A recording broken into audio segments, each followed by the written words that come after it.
subscribe my channel. Uncle మా డాడీని mummy కొట్టింది అందుకోసానికి ఏడుస్తుండు కండు దొడుచుకొని వచ్చి ఫోన్ లేపుతాడంట. కర్నూలు నగర గుండకాయ లాంటి కొండారెడ్డి బుర్జు చరిత్ర చాలా విశిష్టమైనది. దీని గురించి 3 నిమిషాల్లో సులభంగా చెప్తాను, చూడండి. 3 విషయాలు.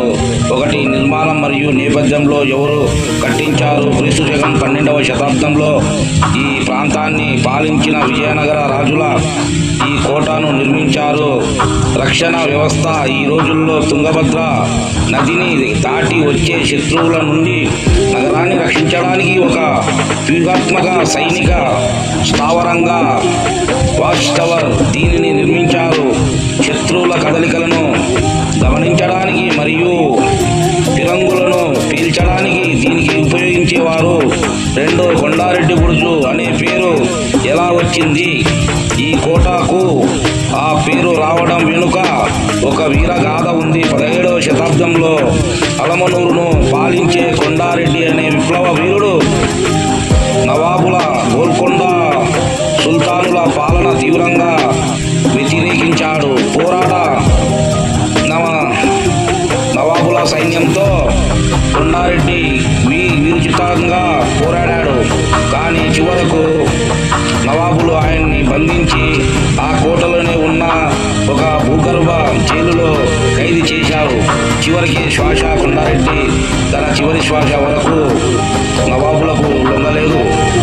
ఈ కోటలోనే ఆయన ప్రాణాలు విడిచాడు. ఆయన అజేయుడైన సాహసానికి త్యాగానికి గుర్తుగా ఈ బురుజు కొండారెడ్డి బురుజు అని పేరు పెట్టారు. 3వది ప్రత్యేకతలు మరియు రహస్యాలు. భూగర్భ మార్గం.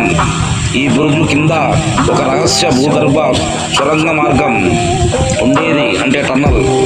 చరిత్ర చెబుతుంది అత్యవసర సమయాల్లో రాజు తప్పించుకోవడానికి ఇది ఉపయోగపడేది. ఈ సొరంగం తుంగభద్ర నది కింద నుండి దాదాపు 25 కిలోమీటర్ల దూరంలో ఉన్న అల్లంపూర్, ప్రస్తుతం ఇప్పుడు తెలంగాణ వరకు వెళ్తుంది. నిర్మాణ శైలి. ఇది 3 అంతస్తులుగా నిర్మించబడింది. శత్రువుల గుండ్లు కోటలు పాడు చేయడానికి ఉండడానికి చాలా బలమైన రాళ్లతో సున్నంతో దీనిని కట్టారు. దీనిపై నుండి కర్నూలు నగర మొత్తం కనిపిస్తుంది. నేడు కొండారెడ్డి బుర్జు కర్నూలు జిల్లాకే కాకుండా మొత్తం రాయలసీమ పౌరుషానికి, చరిత్రగా వైభవానికి ఒక